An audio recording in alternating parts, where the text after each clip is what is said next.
Ao entrarmos no website do Obscare, temos esta página de login, onde teremos que colocar o nosso número de utilizador e a password. Caso estejamos a aceder por parte do S-Clinic ou do sistema central do hospital, este passo será saltado e entraremos diretamente na plataforma.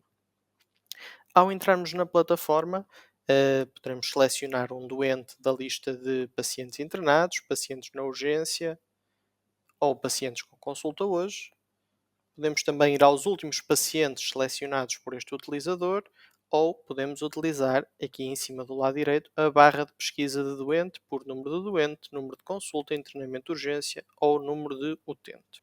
Ao termos um doente selecionado, a interface muda ligeiramente e, portanto, aqui em cima podemos sempre ver detalhes sobre o utilizador que está a usar a plataforma.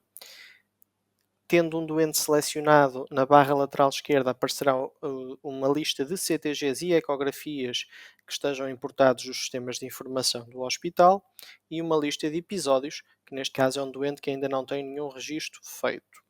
Aqui em cima conseguimos ver os dados relativamente ao paciente, neste caso o nome é caso de teste 1, tem 45 anos, de sexo feminino.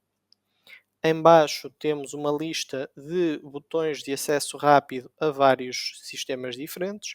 Podemos ter ao S-Clínico, à PEM, prescrição de terapêutica interna, prescrição de análises, resultados de análises, prescrição de exames e resultados de exames. Em baixo temos a lista dos separadores que podemos clicar.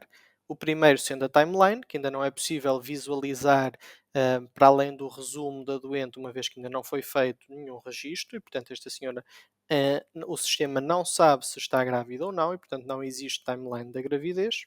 Temos o separador de internamento, separador de dados do parto, cirurgia, consulta, mapa de consulta, urgência, mapa de urgência, mapa de bloco de partos, indicadores e um separador sobre o desenvolvimento da aplicação.